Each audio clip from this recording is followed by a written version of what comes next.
Hello, this is My Nights Get Nuked. I'm thirsty, and as you can see, I have my lovely crew of people with me. And indeed, puppets are going. Tonight we shall be diving back into Rotten Under Ooze Town after a week off where I was dying. So yeah, who are you people? And what the hell is going on here? I am a Spanish. I have no idea. I am Timi. And last time we were with Timi, she was on a roof with Zeke, sending a two-headed squirrel off, possibly into mortal danger. Having not actually... Oh, no, I tell a lie. I thought we'd not killed anyone last time, but no, we had. Yeah, you slit the shit out of someone's throat. Yeah, I might have. Yeah, you ripped the shite out of someone's throat and they bled all over you. While you replaced your clothing with wiped clean PVC and leather. Yes, I now have wipe clean clothing, which I think might do her good. Yes, but you do also have a Breakfast Club style German Army surplus jacket over the top. Because we threw that in. Yeah. So you didn't actually look like an escaped, like some kind of escaped gimp. Wearing a black leather fedora with a white band. Yes. But hey. Yes, I think she also has a leather hat. Yes, you have a black leather fedora with a white band. Yes. But yes. So, that's you. Lilth. Who are you? What's going on? Where can we find your character? I'm Lilth. I'm playing Anita, and she is currently sat in a bar, drinking. Okay. Alright, so you are currently a rather rotten individual of little skin and much radiation, sitting at a bar drinking beer in a strip club. Absolutely. Are you paying any notice to what's going on generally in the room, or are you just getting stuck into drinking? Because you were quite ill earlier. Yeah, that's very true. I was. You know. I'm probably just nursing a drink while trying to work out where my friends have gone. Okay. Well, we'll come back to that in a minute. So, last but not least, Eivor. I'm Eivor. I'll be playing Zeke, and hopefully this time Jerry won't wander off too far and find himself in near mortal peril again. And as I remember, we were about to meet justice out to a number of individuals that stood in our way. Justice in the form of brutal, terrible, horrible, awful, totally unsolicited and undeserved murder. Fair enough. Exactly. Yeah. So yeah. As for this mortal peril for Jerry, I don't really recall that. He wandered off and came back with a pie crust. He did. I think we were sending him round the corner to work out if there were people there. So, if anyone was going to get shot, it was going to... He told you there were, and then you went and saw for yourselves. And that's where we left you. But anyway, as it has occurred to me, as it often does, I haven't done the rules for chat. So, for all of those out there in Chatland, don't be a tool about someone's race, don't be a tool about someone's gender, and generally don't be a tool. Or a screwdriver. So yeah, what else do we have to tell everyone?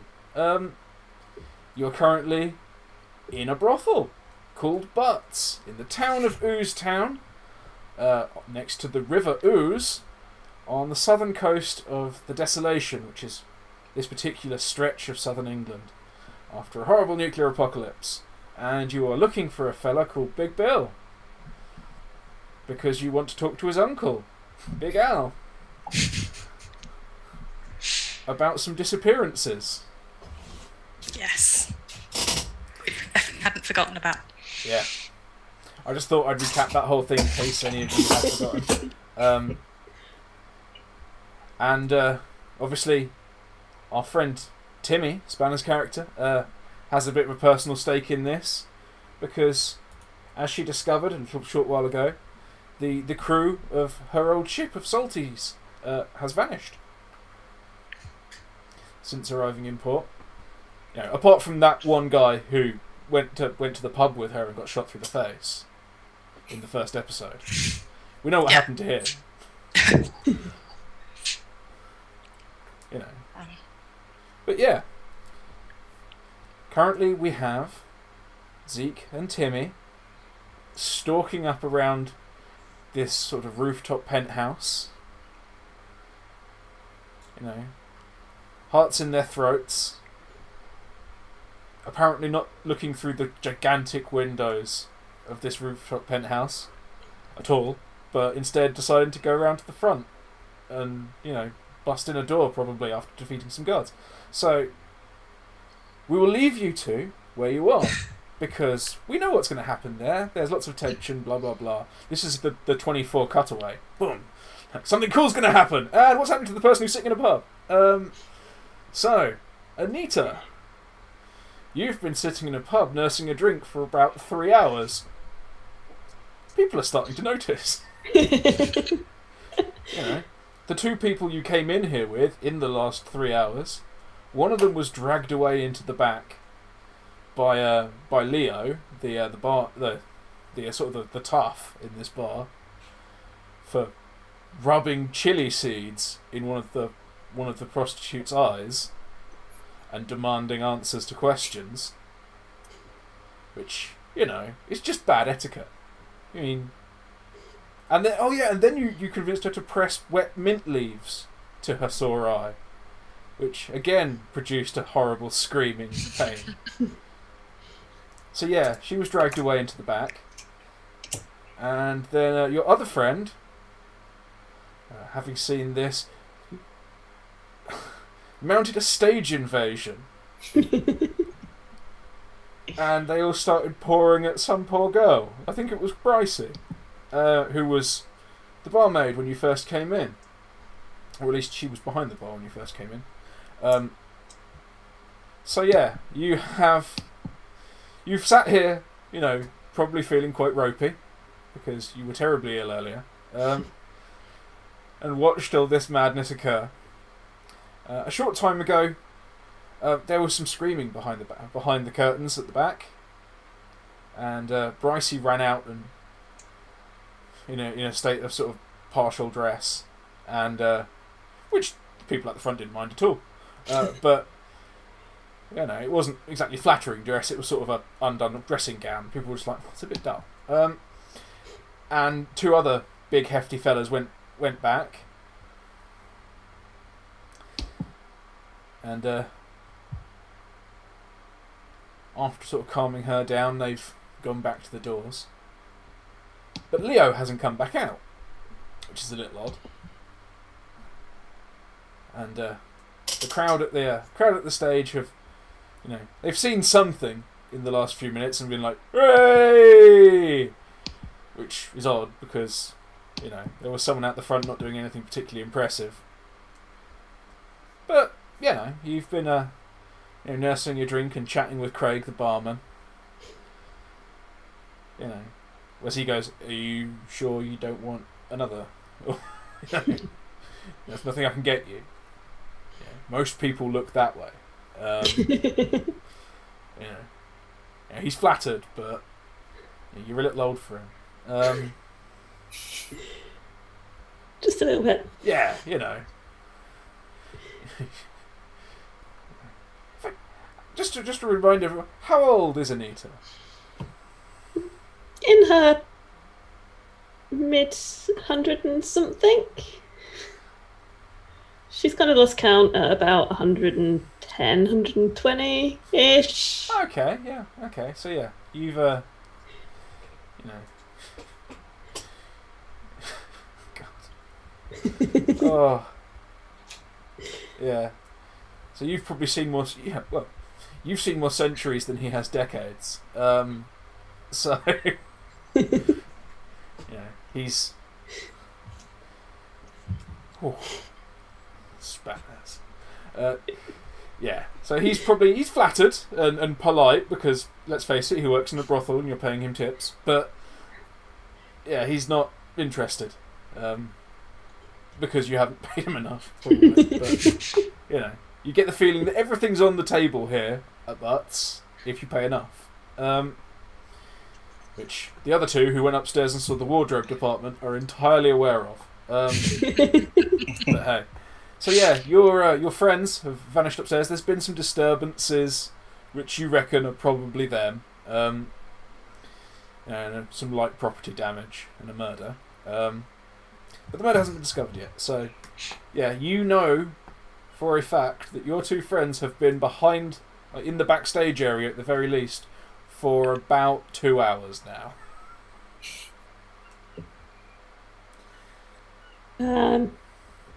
She is going to see if she can get backstage to find out where the hell they've gone. Okay. Just out of curiosity, how many legendary points does Anita currently have? 1. Good. Yeah. So yeah, you're sitting there. While we're here, you've been drinking solidly. You've been nursing this one drink along for some time, on an empty stomach. Give me a poison roll. Give me a save for poison.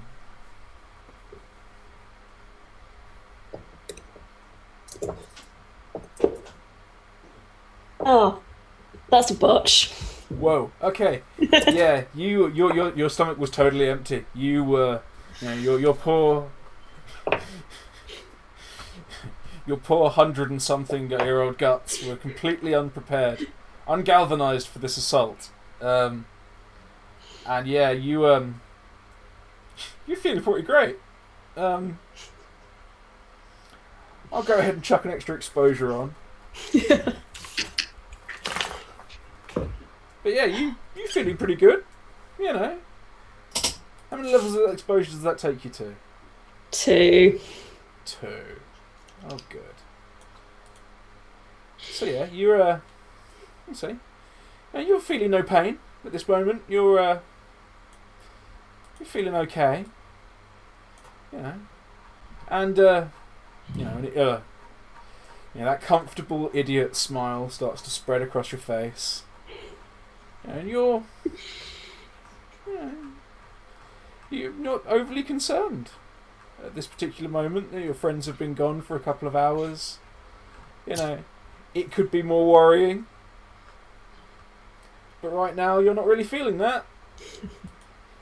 And after a little while, Craig starts looking at you in that manner of, he's seen you vomit once today already. He's in no hurry to see it again. I mean, you propelled a considerable amount of meat and fish and half-digested bread and all sorts of horrible stuff all over the beaded curtains at the entrance that some poor bugger had to clean up. And, yeah. And despite feeling no worse, you actually, in fact, take 1d4 damage. 2, in fact. Completely unmitigated, but 2. Yes. You couldn't tell at all that I was just stringing you along till I found the right table. But yeah. You take 2 damage. I mean, in the long run, you're going to feel a little rough. But yeah, after 2 hours of this, it really does start to sort of float back to the surface in your brain. Where the fuck are my friends? What have they got themselves into now? Yeah, I mean, there's been commotion backstage, and just as you start wondering this, the act on stage finishes. I think there was someone on a swing singing a song the other day. So yeah, that will be what is happening on the second stage. They finished their song, and which was never very great, but hey. And they nip into the back. They'll be back in 5 minutes. For the floor show. And they vanish off into the back.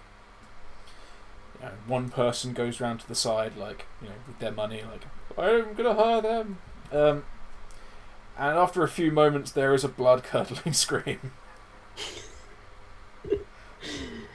And this poor woman, I mean, she must be easily in her 40s, this woman, comes out, and she's like, they killed him! He's dead! In that very dramatic way that people do when they find corpses. And a few people sort of, from the front, someone stands up and goes like, is there a doctor in the house? Because apparently he's read too many cheap novels. And all eyes turn to you, the person sitting there with a large doctor's bag full of drugs. Should just go, yeah, suppose I'll go have a look, shall I? Yes, please.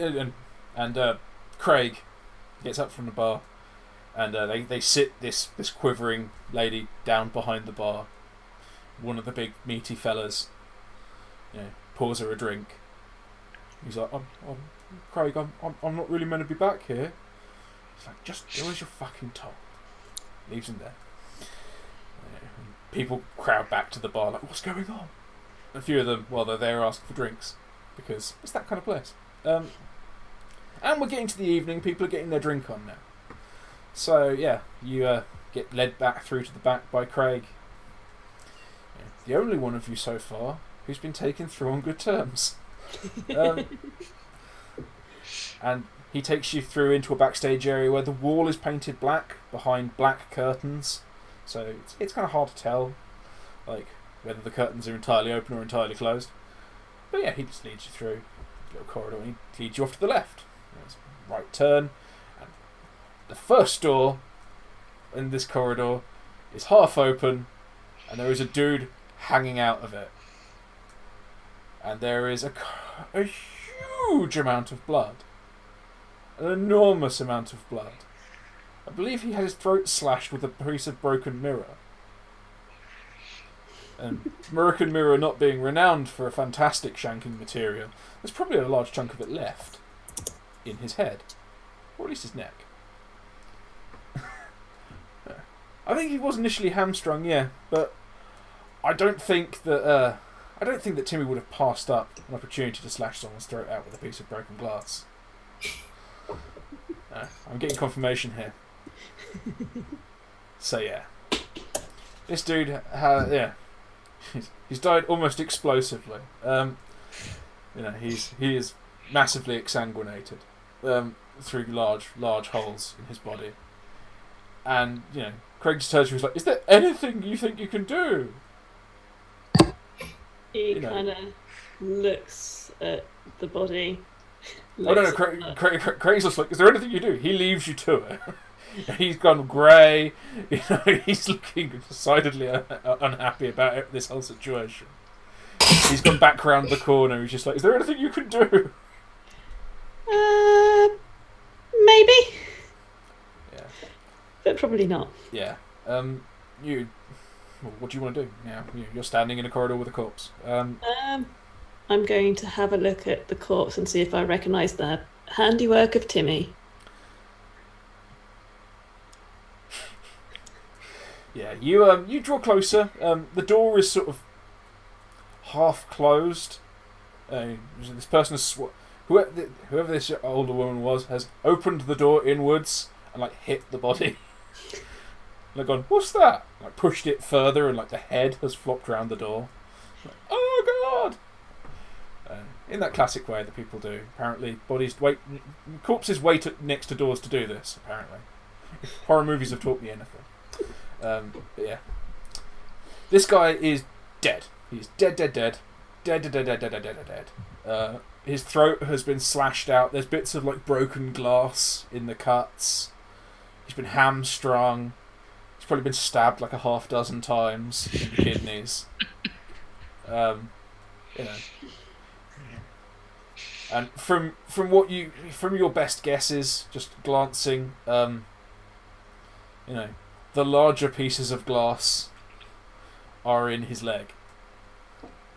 So it looks like, someone has definitely put a lot of effort into slashing through a leg, the bottom of this guy's leg. Definitely As you looks look around like the Timi. room, you can see bits of discarded leather strapping, and there is a chair with one of its legs rammed firmly through a mirror into the wall. And on the frame of this mirror, there are two lamps, or there are two sort of sconces that maybe once held light bulbs, or possibly candles, that have quite clearly been shaded, so they're meant to reflect all the light towards the mirror, and they've been bent downwards. And you can see a boot print on the wall next to the mirror. As if someone has braced their foot against the wall and pulled very hard. If you want to know any more, you're definitely going to need to take some kind of perception or a medical roll for this corpse or something. Yeah. Let's have a look. What would it be? What will you argue?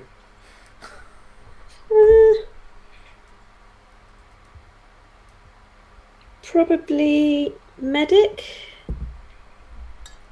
Okay. I know police. Are you actually assessing and diagnosing this, or are you just looking over it with a knowledge of medicine?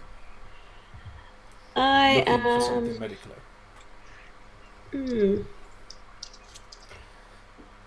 In other words, are you using intelligence or perception? Probably intelligence. Fair enough. Yeah. So you're looking I'm to better at that. recognise things you see, Yes. as opposed to looking for something in particular. That is 15. 15. What are you looking at? Are you addressing the entire room? Are you analysing the corpse?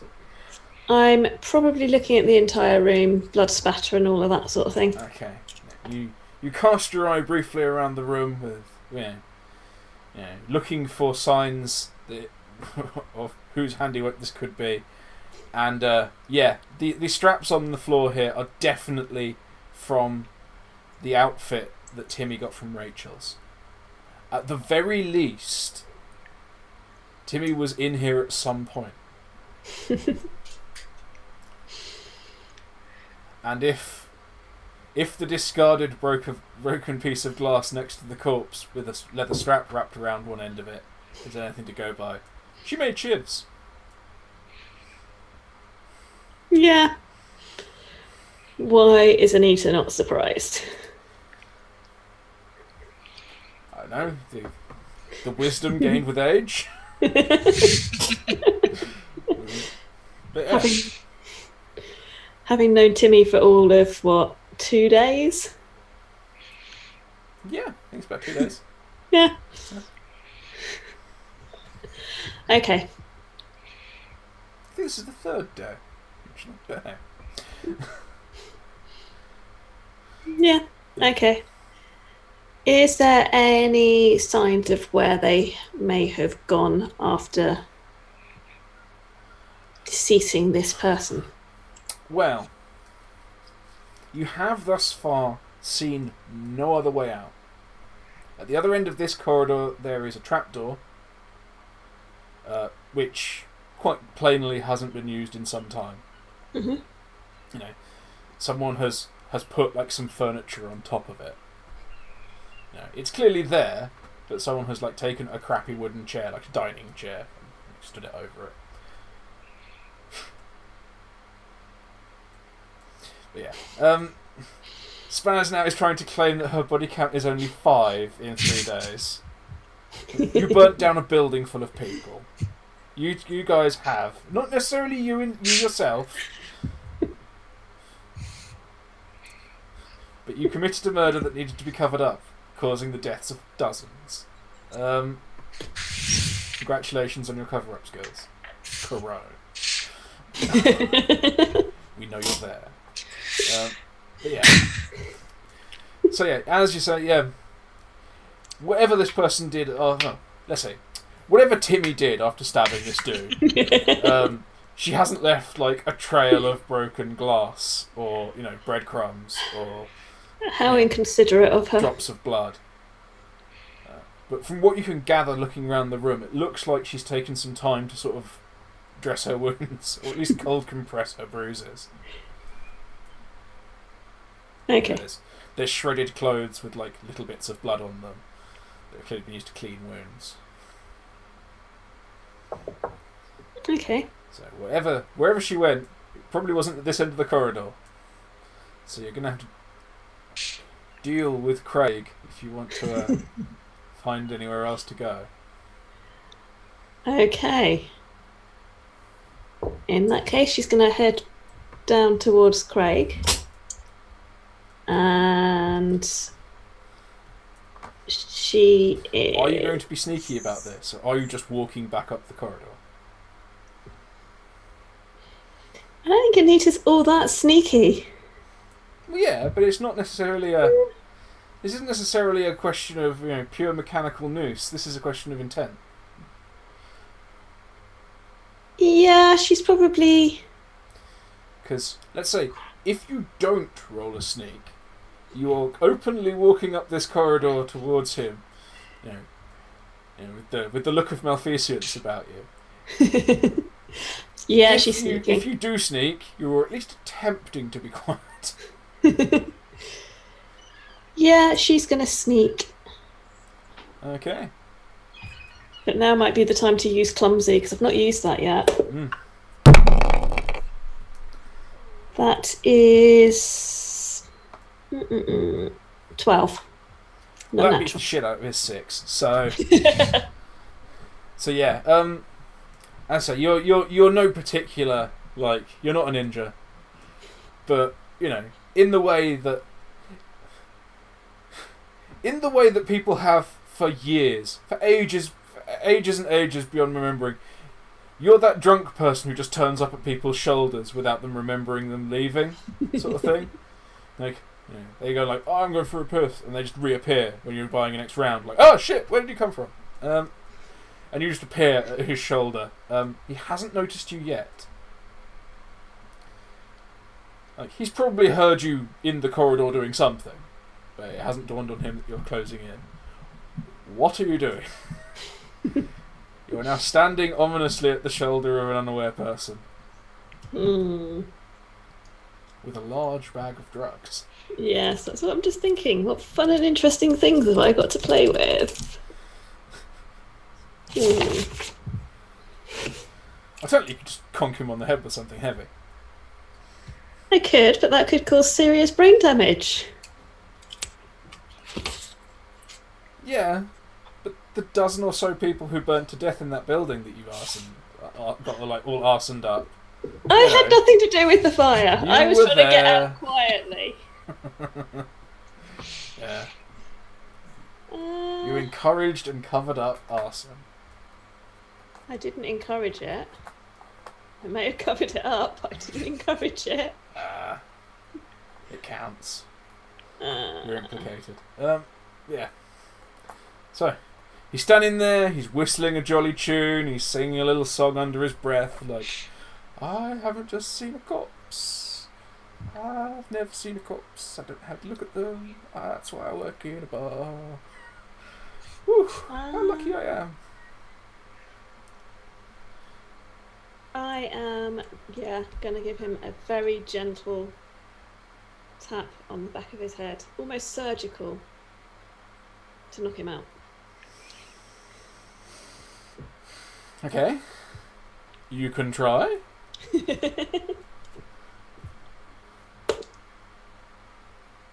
Yeah, I botched it.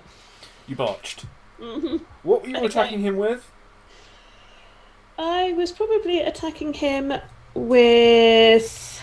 Was it your big heavy stick? Yeah, it would have been. Yeah, okay, yeah. So you swing your Irish blackthorn walking stick, with its big knobbly cudgel head, and it just thwacks into the corner of the wall next to him. Was it a genuine botch? It was a genuine botch. It was a genuine botch. Excellent. Mm-hmm.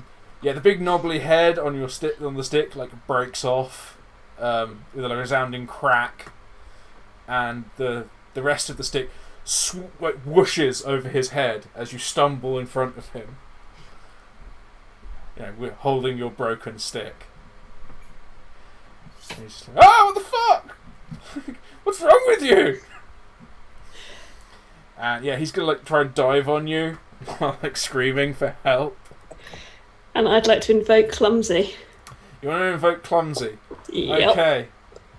He is going to dive on you while screaming for help, and you're going to continue. But rather than grabbing you and pinning you to the floor, he's just going to shunt you back through the curtains. So there has now been a scream of bloody murder, a scream of "What the hell's wrong with you? What are you doing?" And you, carrying a broken weapon, are going to stumble through the curtains onto the stage, holding your deadly weapon in full view of the security personnel. Huzzah! There you are! Yay! The crowd now look interested, if a little worried. There were a few calls from the crowd of, "Oh God, that's not what I came here for." When I was told it was going to be ladies on poles, I expected them to be under 90 and, not carrying them. What's going on? But yeah. And a few moments later, you're followed by Craig. She tried to cock me on the bean. What the fuck's up with her? I tripped. Tripped?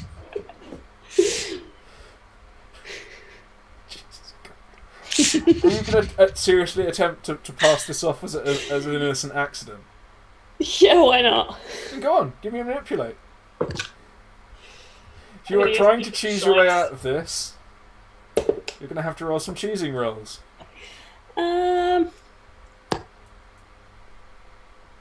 Charisma or intelligence? I don't know, how are you trying to pass this off? If you're trying to appear believable, that's charisma. If you're offering them facts, though it would be hard to offer them facts as to why you swung a heavy stick at someone's face. 13 then. 13. Mm-hmm. Yeah, some of the more drunk members of the crowd might be showing a slight bit of doubt. But everyone paying attention is bullshit. You're carrying a heavy stick and you tried to fuck a guy's head in. What the fuck? Yeah, one of the aforementioned burly dudes, the one who was behind the bar, he's looking really relieved to get back out from behind the bar because he just cannot deal with the pressures of bar work. So he's like, "You're in charge," to this crying woman, and he just runs out. He's gonna dive on at you as well. He's got a short cudgel, but rather than pulling it out, he's just gonna dive at you because, you're holding a broken weapon, and it's probably better to beat you to death after pinning you to the ground. So yeah, unless you want to try and interpose anything at all, he's gonna grapple you. Anything you want to try in this moment?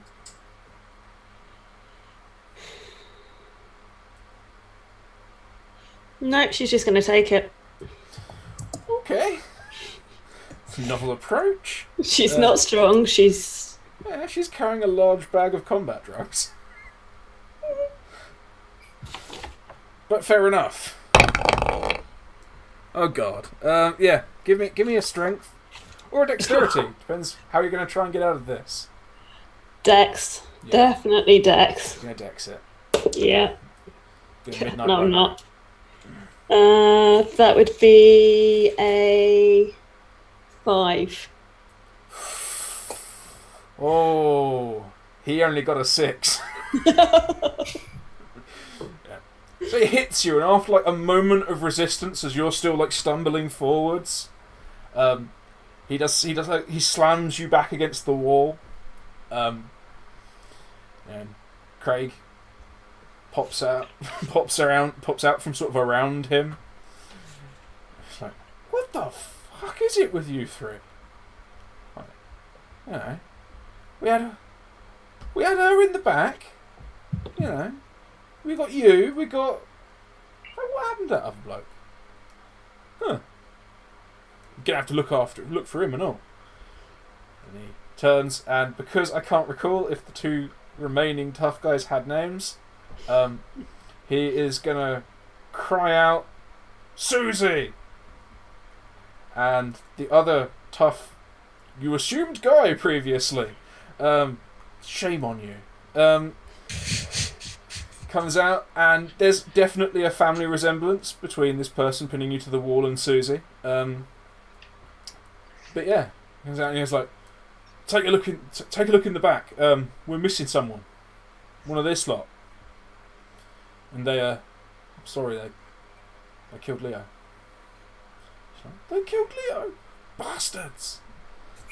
And she pulls out a rather large, more impressive cudgel than this fellow pinning you to the wall has. And he goes, don't worry, Leo, I'll avenge you. And you notice at this point she's got a wedding ring on. Terrible people. So yeah, Susie plows off into the back. Right. Back upstairs then. Right.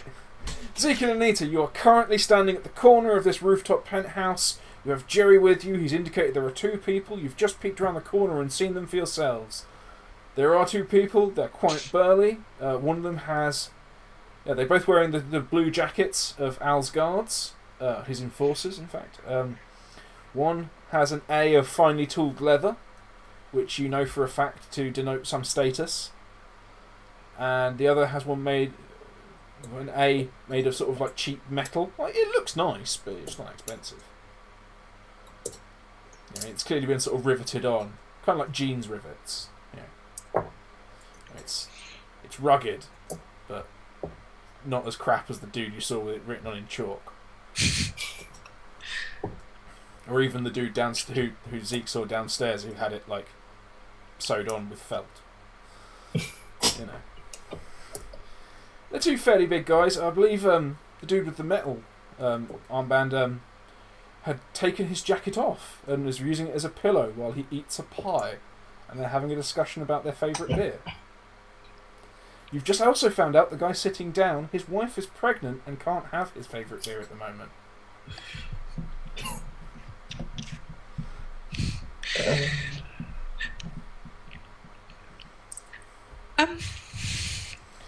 Because Zeke crit on his roll and heard every detail of their conversation. We were discussing, I think, last time, trying to see in through the windows. Yep. But we wanted to be able to look right down. Yeah. Oh, this building goes 8 feet up, and the windows start at sort of shoulder height. So you can stand up and look in. You can incline your head up or down to see within. People inside might have a certain blind spot looking out into the space where you're crouched. But yeah, you can look in if you want. But you will be standing up and exposing yourself to whoever's maybe inside and the dude who's standing in front. Because okay. Did these windows go all the way around? Yeah. I mean, there are sort of, you know, pillar supports in the corners, but apart from that, it's, you know. So if we tried to look in from maybe the back near one of the pillars, we'd be less likely to be seen? Possibly, yeah. I mean, logic would dictate, in fact, that if you were trying to look in rather than through, standing on the corner you're currently on behind the pillar would be better cover from someone at the front. Okay. Unless, of course, there are items in the room that would obscure you. And would Zeke perhaps be able to use some of his hunting techniques to be a little bit more stealthy. I think we've already discussed that Zeke was quite short. Yeah. He's not particularly tall. He's shorter than Timi, I believe. What was his height? Standing at a mighty 5'7". Yeah, I mean, I think actually I'll throw you a bone here because I described it as shoulder height when Zeke came up here earlier. So I've continued to describe it as that, so it must be shoulder height to Zeke. So yeah, Zeke could look in. I mean, I believe Timi is taller than... I think Timi's actually the tallest 5'10". character here. Yeah. So Timi would have a far better view were she to stand up and look in. Also, in her current garb, she's more likely to look like she belongs here. Fair enough. Whereas Zeke, despite having been on a trip to the wardrobe of this establishment, decided to leave with a hat that was left here by a visitor. Okay. Not a waterproof coat that might have come from their wardrobe department. In which case, I think Timi is going to try and very carefully peer in the window and see if she can see anyone in the room. Okay. Considering that you are being careful, and we've already discussed where you're doing it, and there's a pillar between you and the dude who's standing up. The other dude has his back to the wall of the building, so he's looking forward. He's having a chat with his mate. He's not guarding. But yeah, we'll dispense with the sneak, and we shall just say, take a perception. What can you see in the room?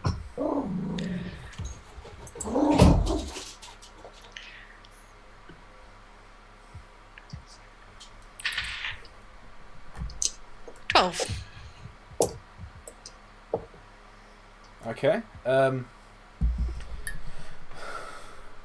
As you look in, as it is the beginning of the evening, the sky is starting to darken. You look in, and this room is lavishly appointed inside. There's lots of luxurious fittings and things like that. There seems to be a low sideboard on the side you're looking over, sort of just your eyes over this sideboard.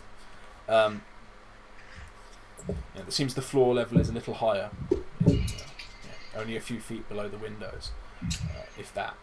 So you can't see the floor, basically, but what you can see is I believe, yes, it was Daniel who was in here. So yeah, what you can see is a well-built young fella. I mean, I say young. He's probably in his sort of mid to late 20s. He's got a movie star jawline and a crudely shaved head. He's doing his best to look like Tom Hardy, and he's not really pulling it off that well. But he's looking all right. He has a tattoo on his back with the BOI of Bungo's House of Boys that has crudely been branded over with just a single bar line, and underneath it he has tattooed Bill's. Apparently he's Bill's favourite. It's on his back, on his shoulder blade. So yeah, but that's all you can see. You can only see him from sort of I was going to say just above the waist up, so that you can see him from the top of his abs, sort of thing. Okay. He appears to be standing in the room, trying on an assortment of clothes, and you can hear just about, because your face is very close to the glass. You can sort of pick up reverberation. There is a deep voice saying something you can't quite make out. Okay. So Timi is going to crouch back down with Zeke and say that there's definitely one person in there. I think there may well be two. From the look of the dude that was in there, I think it might be Daniel.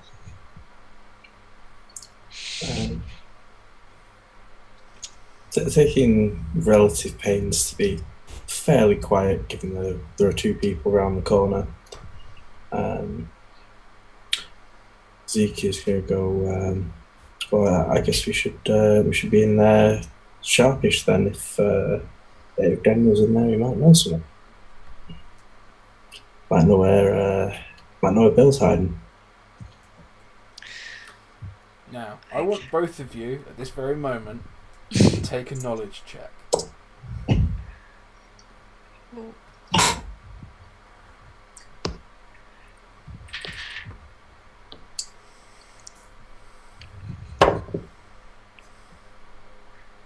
Twelve, not natural. 10. Okay. This business of a deep voice tickles something in your memory, but you're not quite sure. But yeah, you know, Daniel's in there. Apparently, he belongs to Bill. And he's Bill's favourite. I mean, you know, you saw Jasmine, his other favourite, working downstairs as well. So it's probably not exclusive, but well, it's clearly not exclusive because you hired her. But both of you hired her at separate times, one after the other. Yes. Probably best not to think about that, isn't it? Between friends. But yeah. What do you reckon we should do about them two round there? So we're sure that there's just two of them?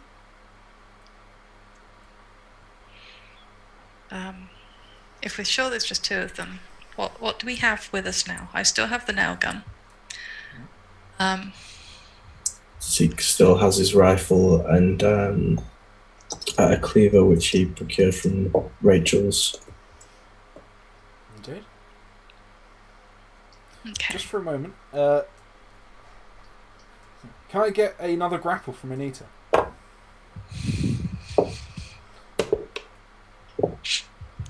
Yeah, that would be the same. Woo! You win. At this particular moment, as you lot downstairs, are you lot upstairs, are mulling this over, like, what have we got on us? Like, you know, how's this going to work? You hear from downstairs, out the front, bursting out the front doors. You hear you hear running feet and disrupted patrons who are coming in to get their drink on. You know, bloody rotters! Like, what are they doing here? What are you calling stems? You knocked over my drink. Yeah. And you hear you hear in no uncertain terms someone shouting at someone. Someone shouting the description of Anita, basically. You know, don't you come back here, you filthy fucking like drug slinging bitch. You better run. You hear Craig, who you know quite well by now, from the bar. And you're like, give it a rest. Come on, Harry, come back inside. You couldn't catch her anyway. Oh no, bitch. And yeah, you hear Craig and Harry going back inside. Hooray! You finally gained the name of the second tough guy. So yeah, you are now acutely aware that your backup, if you wanted to consider it that, is no longer in the building. Are we currently on a wooden floor? You are currently standing on a flat roof, which I assume would be tarred. No, it's not work then. If only because most of the buildings here are either made from bits of boats or made from stuff salvaged from boats. Okay. Walls are made from buildings, floors are made from boats. Generally speaking, here. On this rooftop, then, are there any like loose bits of wood or things that may have been sort of chucked up there? This is a 3rd floor. Like, if you wanted to chuck something, like this is a long way to throw it. No, I mean, like, if you wanted to get rid of something and you were inside, you take it downstairs. okay. Well, that's that idea out. This is sort of the VIP area, as shown by them having the penthouse suite up here. No, I was hoping to smoke Bill out, but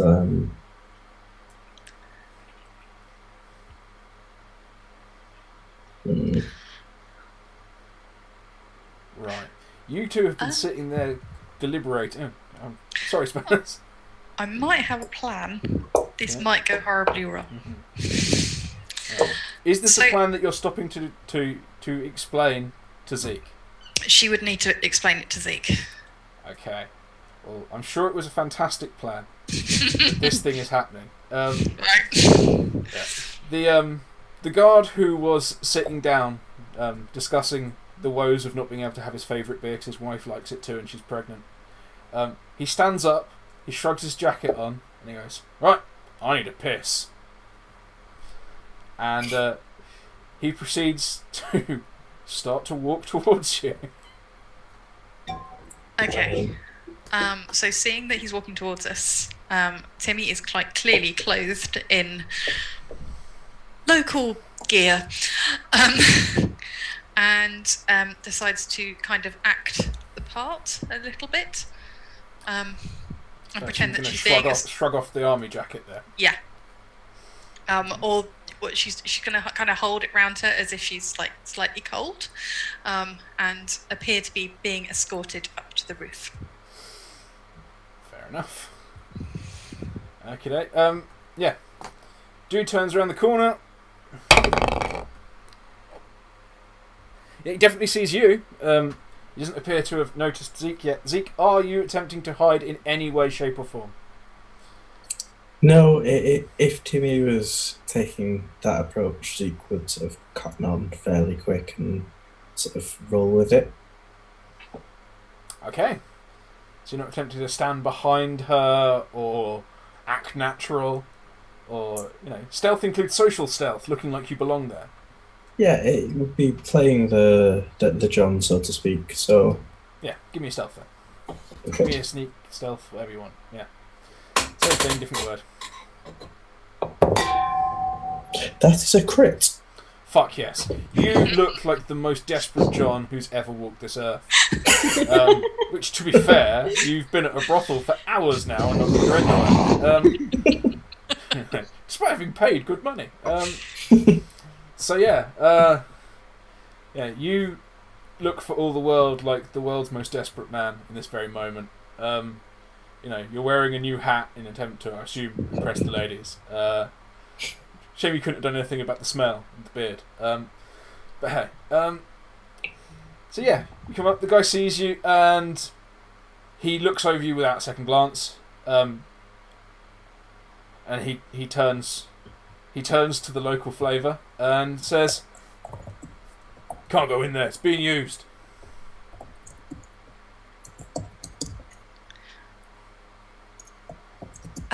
But we've been sent up here.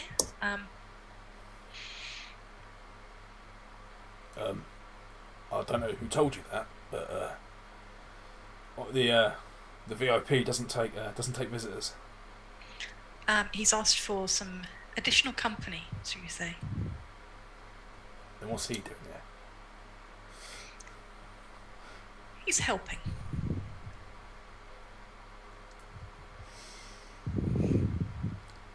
You better give me the mother of all manipulates. We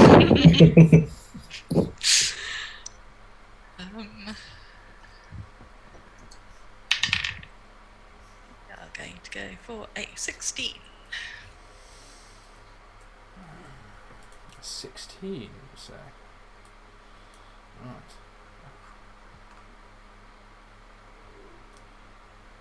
Okay. Yeah. At 16, he. Okay, cheers. Yeah. Yeah. He's like, yeah, fine, yeah. All right. Fuck. No one tells me shit. Yeah. Just go and talk to Martel. And I need a piss. And yeah. You see him sort of head back towards the stairs, and then you just hear a zip go, and that splendid pattering sound. So yeah, he appears to be pissing over the edge of the roof at the back, so it's not just pissing anywhere important. Now he has his back turned. Can Zeke attempt to knock him out? Failing which, shove him off the roof. Yeah. I mean, you can ride your previous crit in stealth to I don't really know. No, I think you'd have to make a new stealth on that. I don't think you can ride being the perfect John, walking back away from the sex workers and the place you've been told you're going to get laid. So his back is turned. Is my argument on that one. Well, yeah, your back is turned, but he doesn't know you're there. Okay. And he expects you to. He's told you where he wants you to go, and it's not following him. Here we go. That is me using a legendary point to reroll a botch. 14. 14. Yeah, you managed to ghost your way along. You just get into step with him as he walks past you, and you're literally, you time your footsteps with his.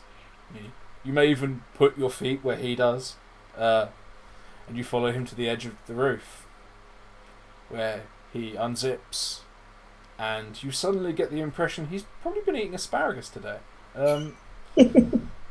But yeah, you also hear up close the delightful pattering of urine hitting a street 2 floors down. So yeah, you're standing behind a guy who's clearly having a piss. I mean, he's not a complete heartless monster. I think the first instance would be to knock this chap out, and should he fall, he falls. This sounds decidedly like the morality of Assassin's Creed. I'm going to knock you unconscious next to this large drop, and if you die, not my fault. That's gravity. Blame Newton. Heartless whore. Yeah, fine, okay. If you want to try and knock someone out, go for it. That's not an easy thing to do, but okay. I'm going to take the butt of my rifle and just sort of from behind. Take the butt of your knife. Rifle. Your rifle, and gently caress him on the back of the head. Okay. That's all. Right. So will that be an armed or unarmed CC? That's definite armed. You're Okay. You're literally using a large physical implement to crack him in the back of the head. I'm going to re-roll that 3 with my last legendary point.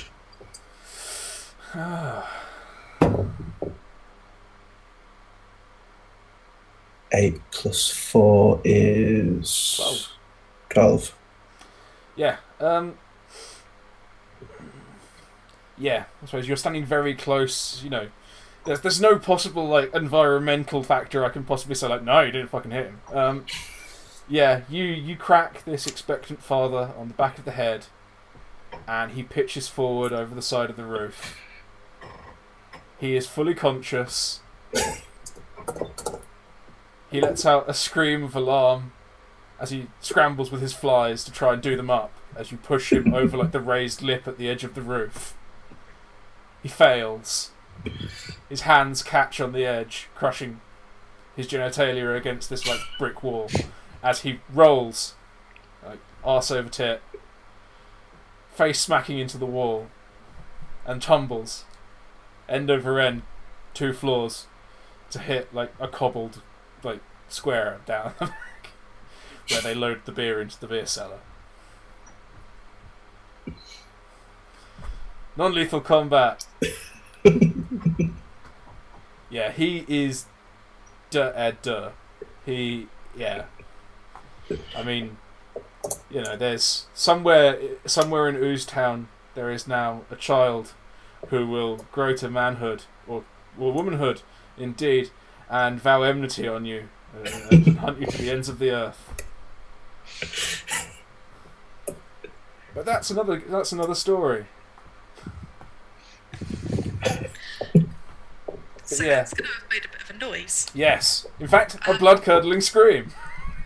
Okay, so to try and remedy the fact that we've just Killed a quite man. clearly killed his mate, Timi is going to walk up to the other gentleman who was outside before he can be too startled by the noise. So she's doing this sort of whilst Zeke is cold-bloodedly killing the new father. She does moral high.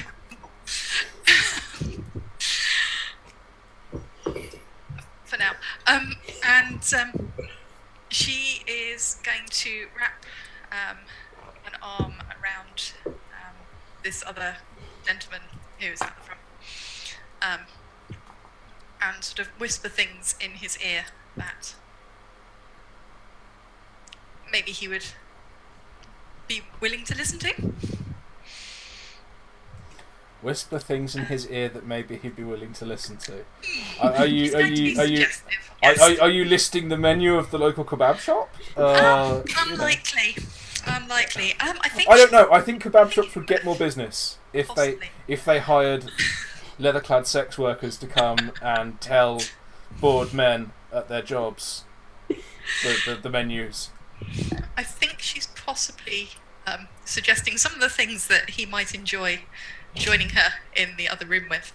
Yeah. And if she has his undivided attention. You're suggesting he skive off of work by entering the room where his boss is. No. And enjoying some time off. I think she is suggesting some little alone time for the both of them together. Ah. Okay. Okay. Well, yeah. You know what you need to roll. And I'm going to use a legendary point for that botch. Woohoo! Excellent. Oh, that could have been fun. If we'd rolled with that botch, that could have been really funny. Nope. Nope. In my head, you've just gone up to a guy and gone like, "Hey, what about spending some time with me?" He's like, "Sorry, love, not into women." Like, fuck. But no, okay. Apparently, you've talked this lifelong customer of Bungo's into possibly considering pansexuality. Like, actually. So yeah. Okay, so as she is sort of generally just sort of tickling the back of his neck, she's going to take the other shiv from inside her. This is coming.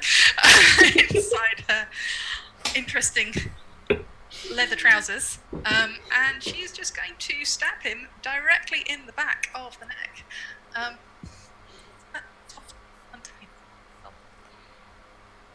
Where he won't make a noise. Give it a shot. Yeah. Go for it. What are we rolling with this? Well, I would assume that would be some kind of armed CC. Yeah. Stabbing him with a weapon. We're going to go with a 13. I'm going to go with a 13.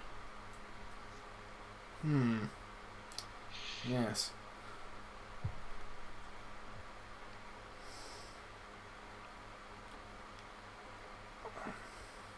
I'm going to say that you You raise your shiv. You play your hand playfully across the back of his neck. And you stab down. And the glass just goes crunch. Because, as Zeke noted earlier, these people are wearing armoured vests, much like Zeke's. Oh, shit. With shoulder and forearm guards. And metal fittings. You've just stabbed him with a broken piece of glass. It's just gone crunch. Oh. Understandably, he grasps what's going on. You hit it. Even though your shiv has failed, you've basically just punched him in the back of the neck. He's now assuming you're some kind of dangerous ninja. So he is going to first and foremost grapple you. Oh fuck! No, he is going to botch grappling you. And in doing so, he's going to well, actually, being this is a botch, I'll allow you to orient this. Which way is he facing at this moment? Because you have turned him. So he would have been... He was previously facing towards the door of the building. Okay, so he would have been turned because I would have come along the side of the building. So he's turned towards me coming along the side. Okay. So he's sort of at a right angle to the door. Okay. But had been moved back slightly because clearly he didn't want to be sort of line of sight of his boss while he was skiving. Okay. In fact, give me your half of that grapple. I mean, he's fucked up, but I want to know how well you haven't. Okay. Oh. If you crit. Unshiny. There we go. Okay, you crit. He botch. Shit. Okay, so this is like ultimate crit botch interaction. For the fact that you have crit while someone else, the other member of a grapple has botched, you're gonna have to earn a legendary point for that. Just as a legendary interaction here. You couldn't make that happen. You botch and you just, while he's lunging, you drop to one knee and just punch him with both fists in the groin. And rather than folding around your fists, he stumbles back, hits the low wall. Oh, he's going to join his mate. And goes also on the other side of the building, down into the crowd of people walking into the strip club. See, Zeke did it the sneaky way. You have now dropped your new corpse. Oh, you're assuming he dies, but you've now dropped an injured enforcer into a crowd of people going into a bar from a second story, basically a third floor. So don't have a set falling damage in this system. So what we will do instead is everyone will roll a d8.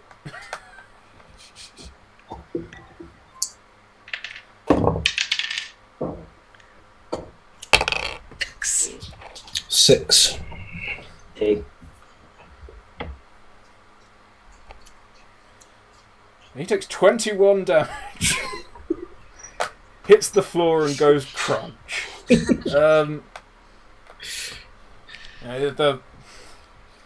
hits the floor like face first. The armour holds together decidedly well, considering his head is twisted to such an odd angle. But you do hear the metal fittings go ping as the shoulder guards flip back, because bodies aren't designed to bend like that.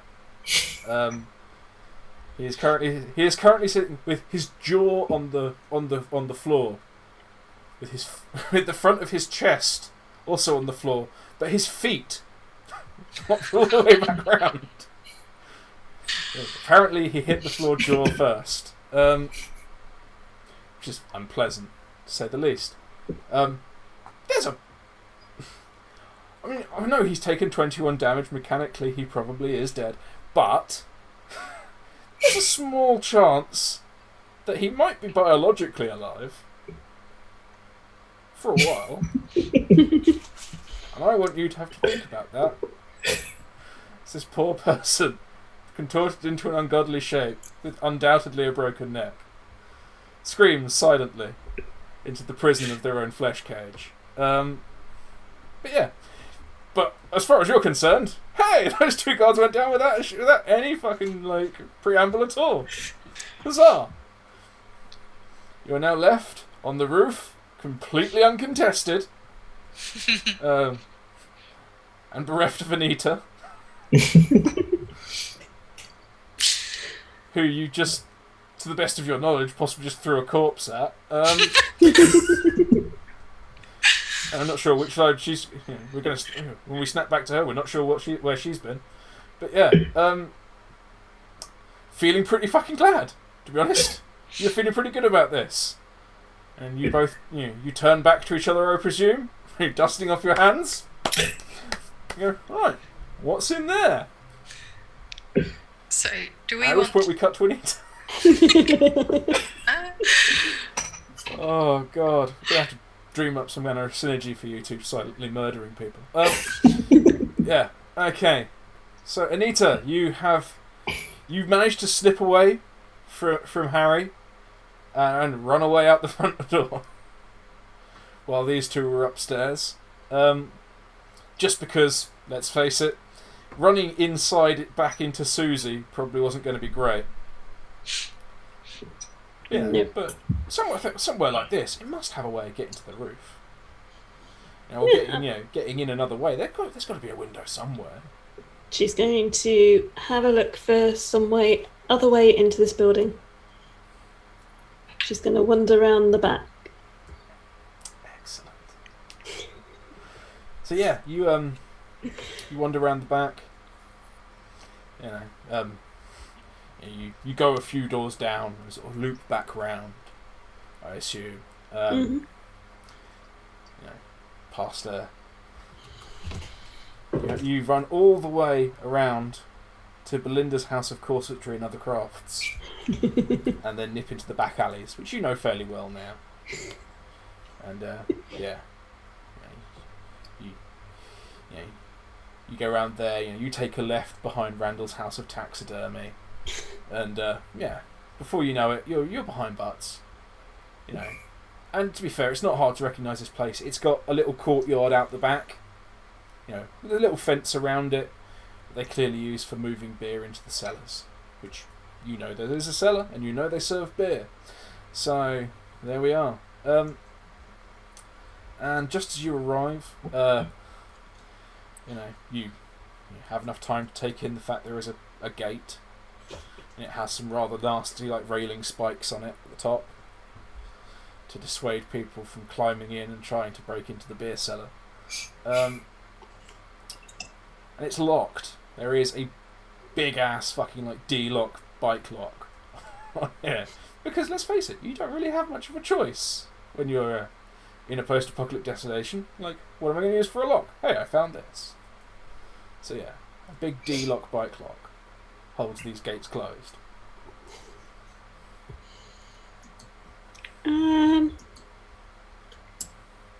There is no way she's going to be able to break that.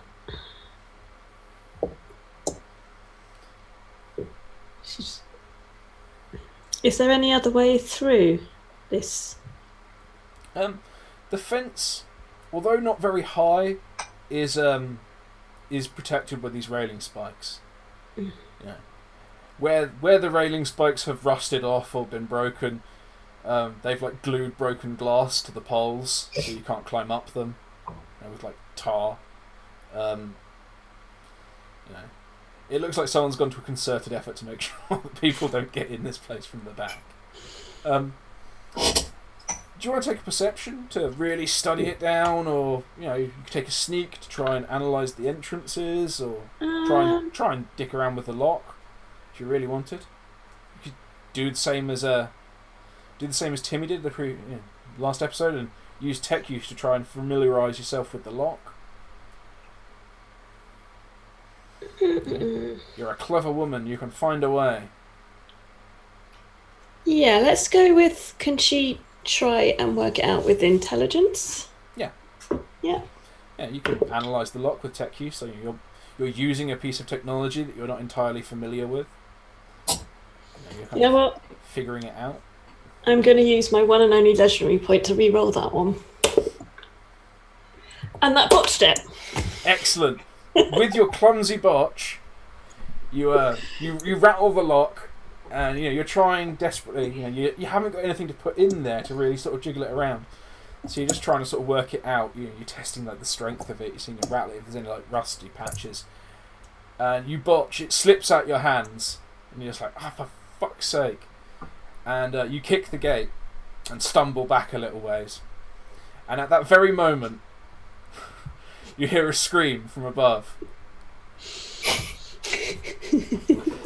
and a large burly man,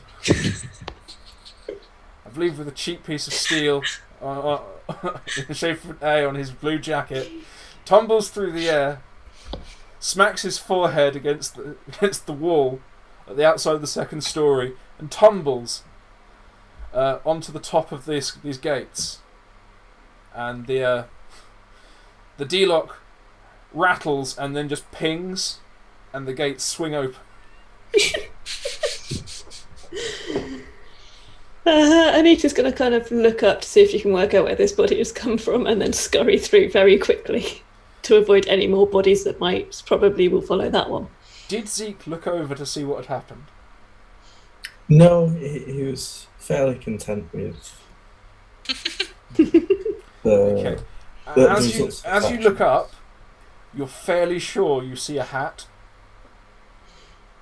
but it's not one you recognise. It's sort of like a boonie hat, like a fisherman's hat, a big sort of floppy waxed fisherman's hat. And you look up there and go, "Huh, someone's being a murderous bastard." But yeah, you have a brand new corpse. It's a little worse for wear, having been impaled on spikes and then breaking a lock with its own weight. But it's got a gun, it's got a cudgel. In that case, she's taking the gun and the cudgel. Okay. Because her stick's broken. Okay. As you pick up the gun, you notice that engraved on the side is the name Marcia, and two little kisses. Aww.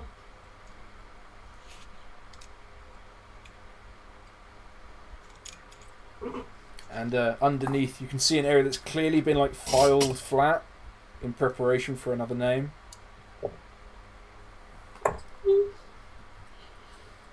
But yeah, nothing as of yet.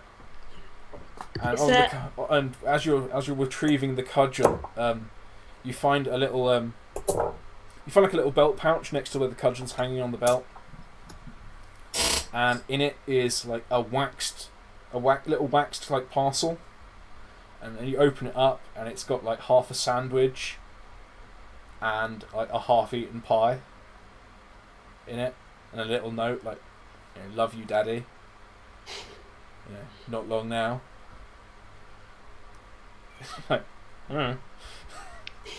Looks good food. It's like a sandwich that's been cut in half in that diabolical way that some people think is good. Diagonally. She's going to smell the sandwich and then eat it if it doesn't smell too bad. Because she threw up earlier. She's hungry. Yeah. You smell the sandwich. I mean, it... we've already established that Marcia is an awful, horrible human being. She happens to be pregnant, but she's terrible. She cuts sandwiches diagonally. Yeah, so it smells of cheap fish and piccalilli, that horrible pickled filth with all those weird chunks in. I mean, it's some people's bag, but apparently not mine. Which is why I'm describing it as awful. But yeah, it's got chunks of sort of unidentifiable vegetable batter. The whole thing sort of has a powerful smell of vinegar, I assume. I've not actually had piccalilli. Nah, she's going to eat it. What the hell? Okay. How vindictive do I feel? No, yeah, you choke it down. It feels pretty good. It's nice. It's quite nice. You know, overall, having finished that ordeal, you feel a little less drunk. You know, and there's a pie in there that appears to be, you know, at least to your pre-war sensibilities, it appears to be a pork pie. The lid is missing, and it's clearly had like a big hefty bite out of it. But you have one half of what appears to be a pork pie. Well, she's going to wrap that up and save it for later. Okay. Was there any ammo with the gun? There was a single clip that's in it, basically. Okay. But it is a slide magazine, not a clip. I know some gun people get really annoyed about that. It is a box magazine that slides into the grip. No. How good is Anita with a gun? Does she have ranks in small guns?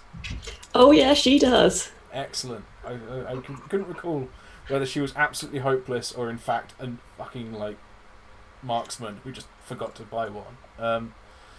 But yeah, you have this gun. We have to generate a clip for it, don't we? Mm-hmm. So, I believe it's I've got the thing on here for generating the gun quickly. Oh, it's a small gun. It's a clip generation of 2d12. Do you want me to do it, or do you want to do it? The world generates, shall we? Yeah, Or do you want to do one and I'll do one? Yeah, But let's it's not do that. entirely out of your control. I rolled a 10, so apparently the an world 8. has been good to you. You essentially have a Glock 18. Excellent. That's not bad at all. Yeah. The gun is by any stretch a bit shoddy. So there is a -1 to damage on it. But apart from that, Okay. it is a gun. And the cudgel is a cudgel. It is a forearm length piece of wood that's got metal studs like hammered into it. It looks pretty brutal. But apart from that, it's a stick. It's not as big as the stick you had. It does look a little more sort of for the purpose. But yeah, you now have access to the rear courtyard, which has a pair of the classic sort of like beer loading gates at the back. And they will probably have been locked at some point, but with all the security around it, let's be pleasant. Let's assume that the lock on these cellar doors has rusted away long ago, which is why they secured it so ferociously. In that case, she's going to head through those doors. Excellent. You dive on through those doors, down into the darkness of the cellar. At which point, we shall head to the other end of the building. Excellent. You two are feeling pleased with yourselves. You're standing on a roof. You've dealt with all competition. What are you going to do now? You have a room that you've come all this way. You've risked so much. You've murdered so many. I guess we probably ought to go in. Yes, I suppose we should. We've come all this way, so your mate will get us in so we can go and find Herbert. Are we going to go just like guns blazing, Leroy our way through the door? Zeke is going to go sort of rifle unslung, aimed through as we go in. Okay, so I assume you're both now standing erect, unworried about being seen through the windows. Yep. I mean, there's been a pair of blood-curdling screams and a scuffle. So yeah, you stroll up to the door. I assume you both have weapons, at the ready. Yes. Mm-hmm. So, there's the door. Get ahead. It appears to be made of metal, at least at least out on the outside. Yeah. There is a window towards the top, which has like that security mesh in it. So it is a window, but it is tough. As Zeke requires both hands for a rifle, would Timi be so kind just to swing the door open? Yep. So, Timmy's going to suggest that. Does the door swing inwards? You don't know. Okay. It doesn't have like a push sign on it, or a pull, or anything like that. It just has a handle. Okay. And a lock. So, Timmy's going to suggest that we stand either side of the door, and she's going to open it from the side, just in case people come out guns blazing. Okay. She doesn't fancy being shot in the face. Yeah. So yeah, you stand by the door. You assume the SWAT positions. You reach over. You grab the handle. Kdunk. It's locked. It's locked. You rattle the handle for a minute. Looks like, is it a bit stubborn? No, it's locked. It's definitely locked. Okay. Do all of the windows have this? You can now clearly see from the inside, because you're standing with your back against a window. You can clearly see the rather picturesque young fellow, and now you can see him full length. Yeah, he's not letting the side down. He's looking straight at you, looking very confused. You're a little worried, you see him sort of, as you make eye contact, he's like, oh, and he pulls the shirt up and he ties like a long sleeved shirt around his waist. He was under the impression he was here for privacy, for fuck's sake.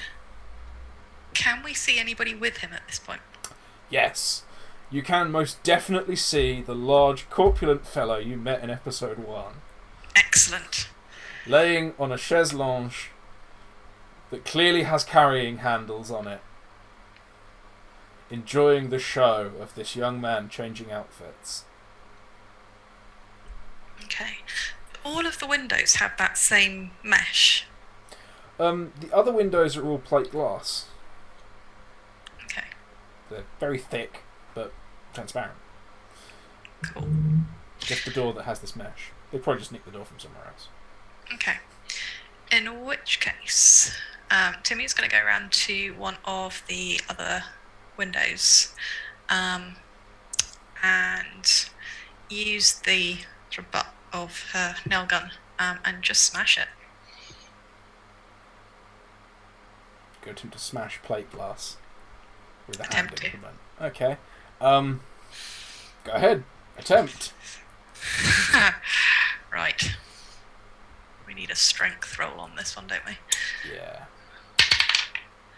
I'm going to go with a 13. 13.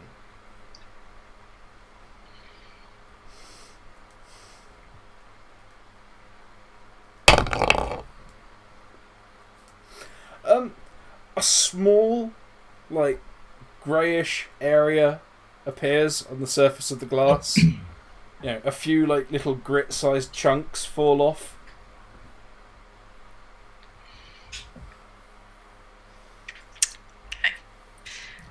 Okay. Your nail gun rattles. Can Zeke, still pointing his rifle through the window, sort of gesture with his head towards his head and the rifle towards the door? At Daniel. You most definitely can. Take an intimidate. This is definitely an intimidating behaviour. This is not going to go well. I take it this is with charisma. Well, you can attempt to look tough with strength. If you want. That will definitely work out better. If you're going to suck your gut in, puff your shoulders out, hold the gun, that's definitely a strength rather than charisma is, putting on a show. 12, not natural. 12. aided by your rather impressive rifle. Daniel's going to take some steps towards the door before you hear a deep rumble, and you can clearly see the man in the chaise lounge talking, but through the thick glass and the thick door, you can't actually make out the words.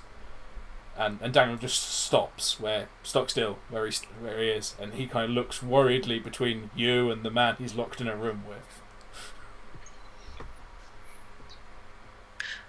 Are there? I know. Obviously, we've got like tarred roof. Are there any sort of like rocks or stones, maybe like loose stones on the small wall that we chuck people off of?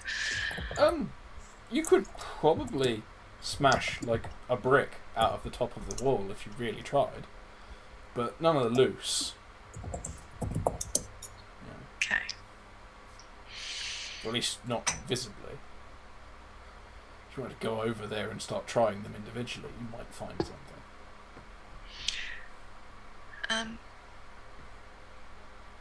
Yeah. I don't think there's anything else that's sort of substantial.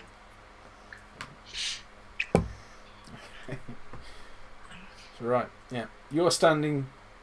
You're looking around for something to try and break a plate glass window with, and Zeke is now in a battle of wills with the poor naked man. With a half naked man who's being threatened by his client, and a man on the other side of an armoured door. And at that, we'll go back to Anita. Anita, you are now in the cool darkness of the beer cellar. As you head on down the very wide, very sturdy stairs, you're surrounded by the smell of booze. The smell of old booze. Large casks of beer sit either side of you on racks. Some of them have like tubes going into them, but most at this end don't. You get the impression they just smack these hoses into whichever one they need, and they rotate them out by empties rather than like moving them along. Once they've got these things in place, they don't move them. You're in a beer cellar. It's fucking dark. It smells yeasty and moist. What are you gonna do? I am going to resist the urge to tap a barrel and just drink and try and find a way out. When you say resist the urge, do you mean you give in for a moment and then cut it out, or like you pull the hose out and just drink what's in the hose, or are you actually going to entirely resist the urge to have another drink? I am going to entirely resist the urge to have a drink. Considering how much you've had to drink and the fact that you were pretty drunk at it, I would say that's a mental endurance. You brought it up, not me. So you are now in the realm of free beer by the cask. That's a 9. A 9. Yeah, that's not doing very well. Yeah, you go over to one of the casks, like you're aware you shouldn't be, like you've got shit to do, and you're worried about your friends. Someone just fell off the roof and died. You don't want to be caught near here. But still, you idly wander over to one of these hoses. You tug it out of the barrel, and the barrel sort of lets forth a stream of booze, and so does the pipe. I don't know which you want to try and drink from. Pipe will be easier. Okay, yeah. You hold the pipe aloft, and kind of like one of those obnoxious American movies. People doing like keg stands with like the ropey thing, the tube. Yeah, you just stand there, mouth open, and a delicious frothy beer gets essentially the action of gravity throws it back into your mouth. I wouldn't say pumped, but it flows back towards you at some rate.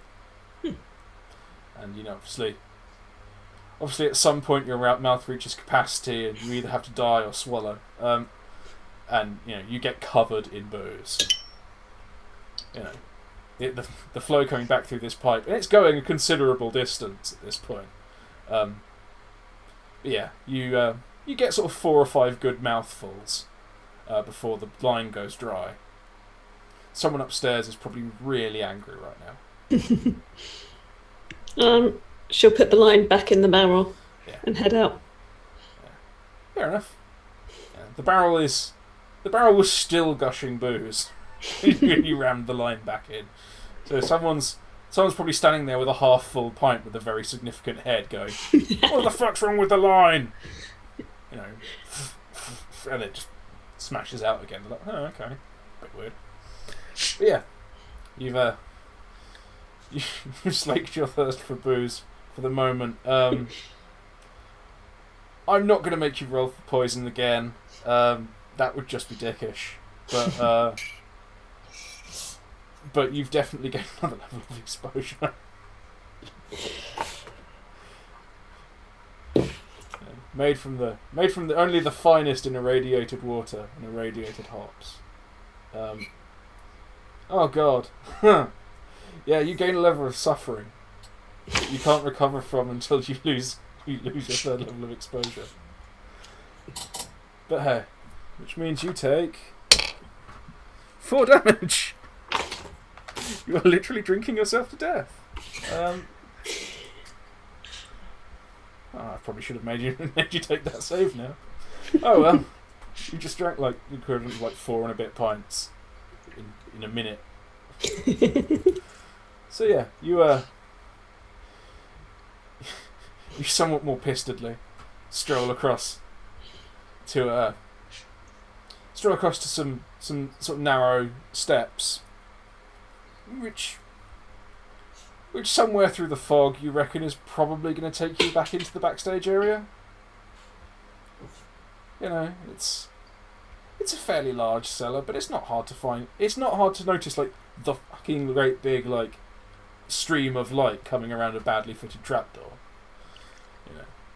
The rest of it's just like pipes vanishing through the ceiling. Here is light. I would say natural light, but it's not. It's clearly electric light. So it's bright electric light streaming around this trapdoor. Like, yeah, you found it. So you're considerably drunk and you're attempting to climb a ladder. This is always going to work well.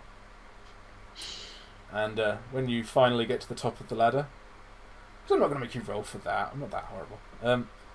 You place you put an arm against the trapdoor and you push, and it's very heavy. It's almost like some bastard put some furniture on top of here. So give me some manner of strength. Oh, give me a check. What are you going to do?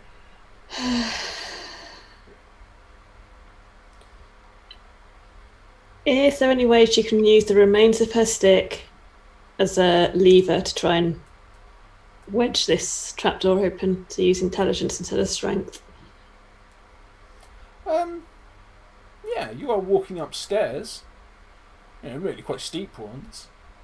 Kind of attic ladder. Like I called it a ladder, but it's more like attic stairs. Mm-hmm. The wooden stairs with like very narrow steps that you can put your foot all the way through. So it's kind of like the rungs of a ladder. But yeah, you could try and like jam the stick up and like move it up a step each time. Yep. That would still be a strength in my book, but it'd be a lot easier. Yeah, we'll do that. Okay. That is a whole 10. Yeah, I would say that's enough. Yeah, you managed to get it in, get it wedged. After you bump it up sort of 2 steps, you hear something clatter off the hatch on the top. And the hatch is fairly heavy, but it's not falling back down. So you've got, you've already got like a good sort of foot clearance. You could probably just crawl through. Yeah. Or you could just get in there and push it the rest of the way. I mean, it's nothing too strenuous now. You've done the main part of the work. It's just a matter of how much you want to open this, whether you want to leave your broken stick. You might want a quick getaway. Yeah. And at this point in time, you're probably sure that you could do like a Tom Cruise knee slide, back down here, knock the stick out and vanish. Yep. She's going to leave the stick wedged into the trapdoor. Cool. As a way out. Yeah. Excellent. So yeah, you're back inside Butts. For the third time. You just snuck into the butt through the back way. So yeah, you are now standing back in the backstage area of Butts. The broken top part of your stick is sticking out of the wall just over there. There's still a pool of blood on the floor. The body seems to have been moved now. You're not entirely sure where, but there's still a pool of blood. Someone might have dabbed it a bit with a mop, but it's still there. Is there anything about she can use to disguise herself a bit? There are 3 doors in this corridor, and you're aware that they are dressing rooms. The first door appears to be locked. You can hear a man's voice inside, and a sound which, through long experience, you know to be scrubbing. There is a man scrubbing in here. Okay, she's going to avoid that one if it's locked. Yeah. The second door, it's I don't remember if we had any names left over on these doors. Anyway, screw it. This one's not going to be named. It has a little star nailed on the door, but it hasn't got a name on it. Mm-hmm.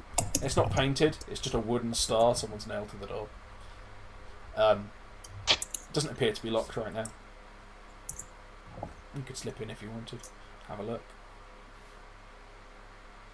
Yeah, I'll have a look. Okay. Yeah, you open the door a little bit and slip your way in. You feel like a fucking ninja. You're dead sure you're being really quiet. And you step inside, and it's dark as fuck in here. There are lights, and after a few moments, you find a switch. There is an electric light bulb hanging from the ceiling. And a few moments after you switch it on, 3 light bulbs come on around a mirror at the other end of the room. There are 12 sockets, but there are only 3 bulbs. Well, that's not entirely true. There is a 4th bulb that doesn't come on. But yeah, you're standing there in a brilliantly lit room with a chair, a quite comfortable chair. It's got a little cushion on. A table with an array of clothes on, and this vacuous showbiz mirror. So yeah, you have a table with an array of clothes on. She's going to have a look through those clothes, see what they are. Excellent. You head over to the clothes. The clothes all appear to be for a man. There is someone's best attempt at a tuxedo. Someone's second best try at a suit. And a really, really well executed pair of plumber's dungarees. Along with a little along with a red jumper and a little red hat.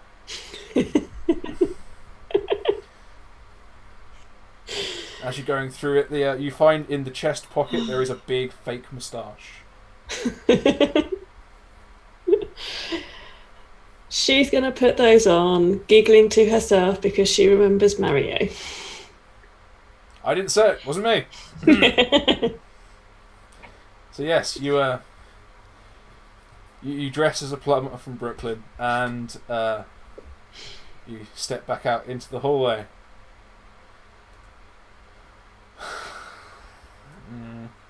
So yeah,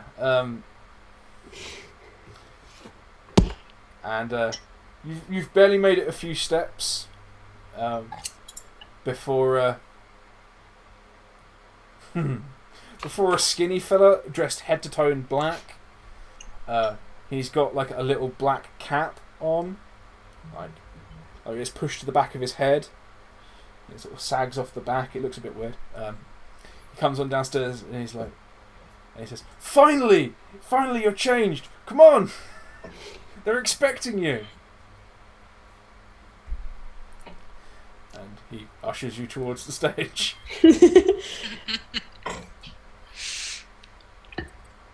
She is going to pull out of her bag a patch that she suddenly remembered she's got and just slap it to a bare patch of skin on the person ushering her and see what happens. Is this one of your mystery things that I haven't told you what it is? It's one of the mystery things that I, Lilth, know, but Anita doesn't. Okay. Well, for the sake of me thirsty, what is this patch? It's a crash. Oh God. Oh Jesus God. Yeah, you slap him with a crash patch, and all and all the joy drains from his life. Oh jeez, you horrible person. As his body simulates going through total withdrawal from an addictive substance with a She's full not detox pushing program. people off. She's not pushing people off buildings, though. No. Right. God. How many levels of suffering was it? 4. 4. Everyone roll a d4.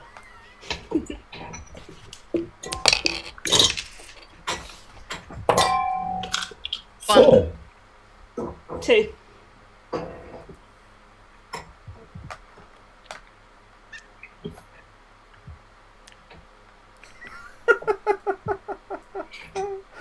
Oh God. Yeah.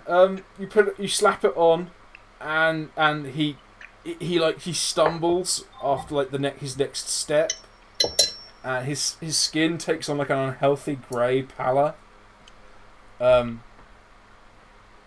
You watch him like start to retch. There's like spasms like rack him, and suddenly there's this like truly unholy smell. As he starts sweating profusely, and he collapses on the floor. He doesn't appear to be breathing. She's going to remove the patch, so no one knows what it is. Kind of look at it and go, so that's what that one does. Yeah. Give him a quick check to make sure. Yeah, as you remove the patch, like a fair bit of skin comes with it. Like almost all of the skin it was stuck to tears off with it. This guy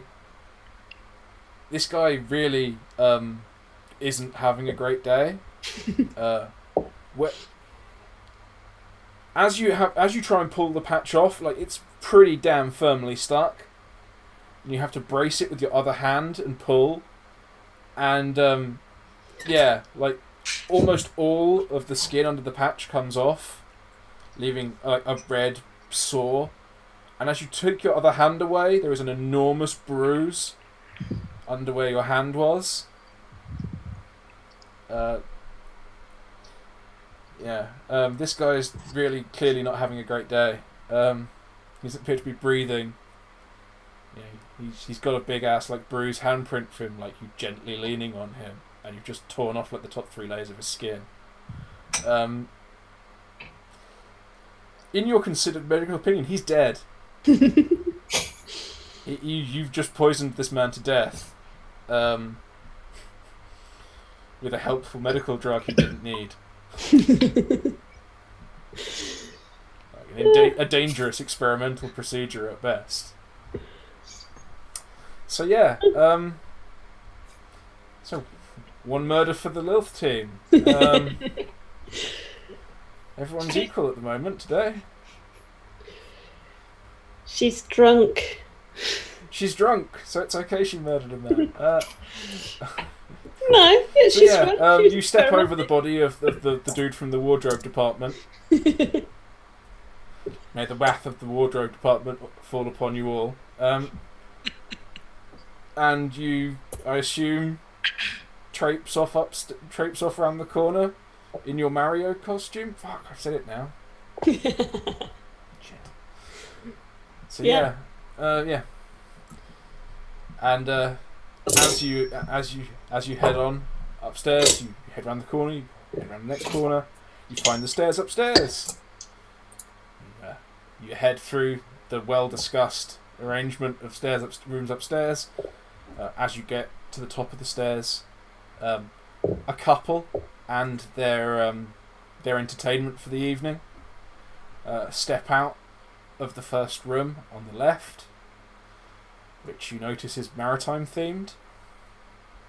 The couple, the man and wife, as they clearly are, because they keep saying things like, "I love you, husband. I love you, wife.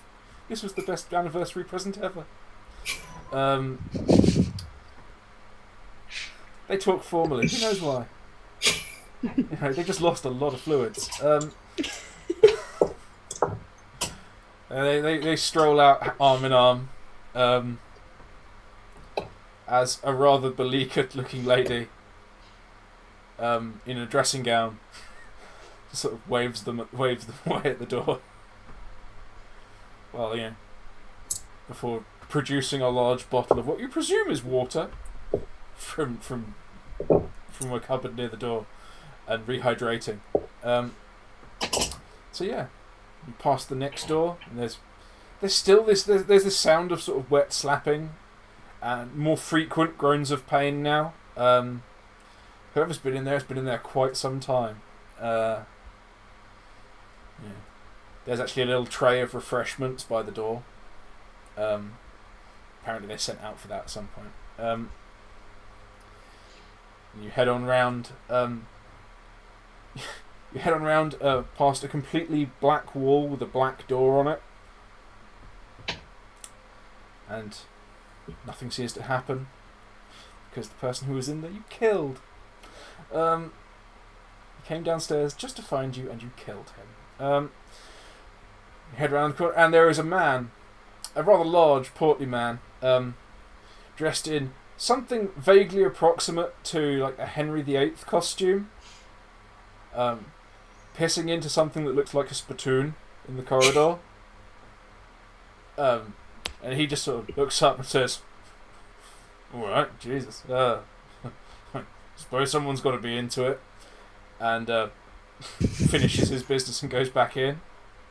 And before he closes the door, you see a rather delightful young gentleman in what appears to be a sort of skirtless, crotchless Elizabeth I costume, which is an interesting look, but still. And the door closes. Because, let's face it, these people have seen things, but they clearly don't know the history, and it's just horrible to think about. And, you have now walked through the majority of butts and not seen your friends. She is going to assume that the reign of men is actually going to have been caused by them and try and find her way up onto the roof.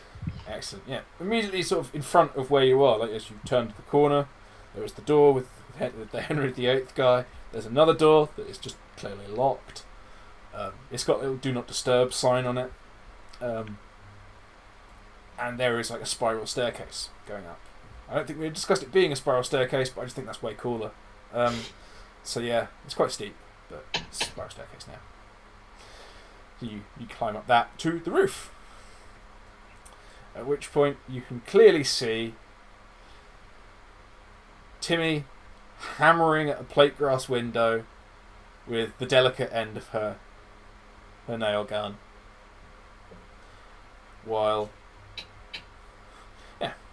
while Zeke sort of inarticulately gestures with his rifle at a rather young, attractive man standing half-dressed in this room on the roof. 360 panoramic windows. Finally, I got you all together and it only took all but 15 minutes of the episode.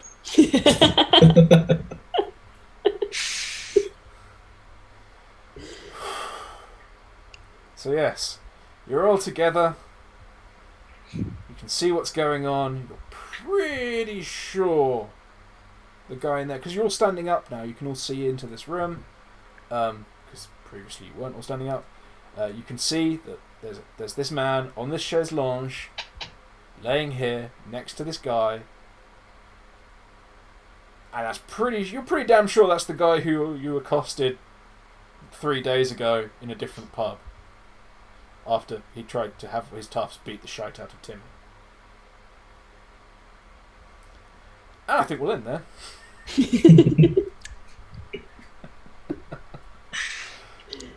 So, yes. Once again, I've forgotten what we say at the end of these things. So yeah, that was Monday Nights Get Nuked. I was thirsty, and I was the world. So guys, what did you think of that? Well, we put the body count up a bit more. Yeah.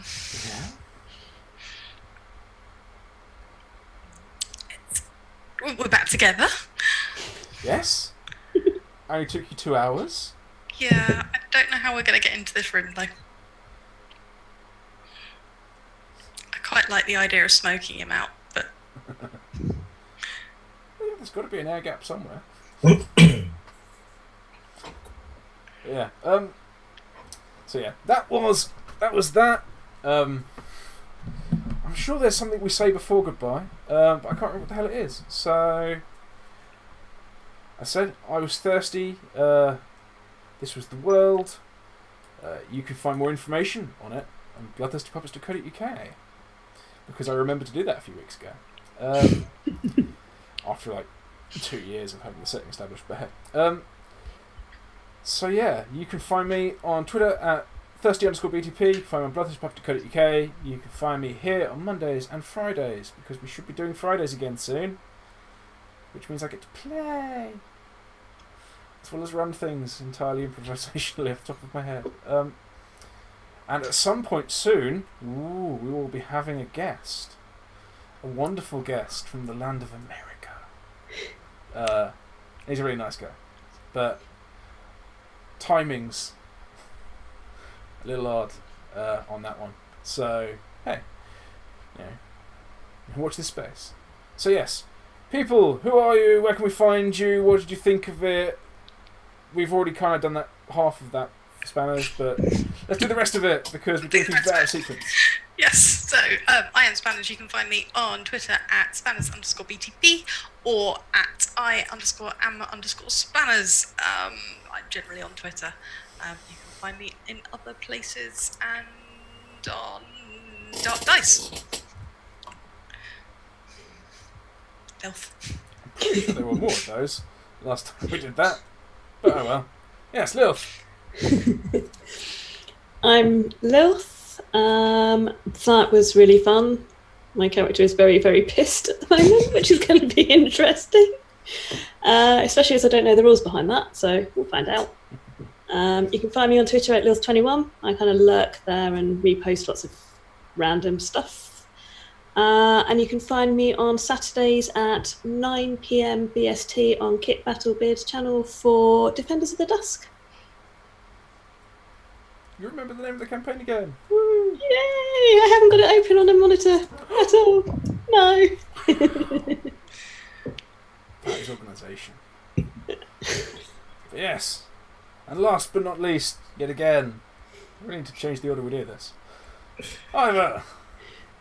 Eivor have been playing Zeke. In Zeke's defence, he only went to knock someone into unconsciousness. Gravity did the rest.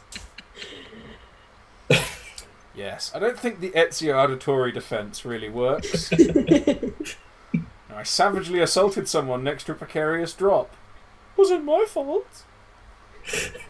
If he'd fallen the other way, I would have left him unconscious there. So... Yes, but you would have had to hit him in the face to have him fall towards you. You hit someone on the back, they fall forwards. It's just simple physics. Which Zeke wouldn't be able to read, so... hey. But yeah. Find me on Twitter at Eivor_DNABC. Otherwise, in the nebulous north, and interesting things coming soon. Ooh. That sounds ominous. But yeah, I said, I'm sure there's something I say here. What did I say?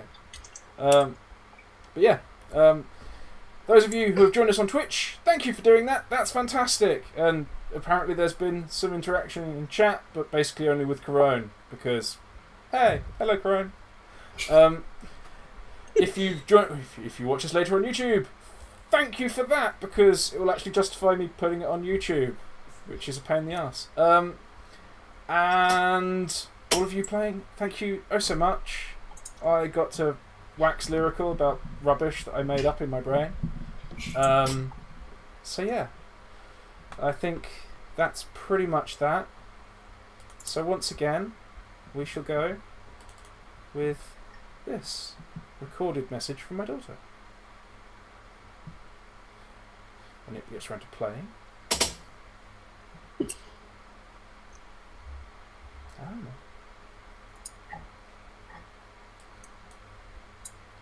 Thank you for tuning in. Be good. We'll see you next week. There we are. Indeed. Thank you for tuning in. Be good, and we'll see you next week. Cheerio!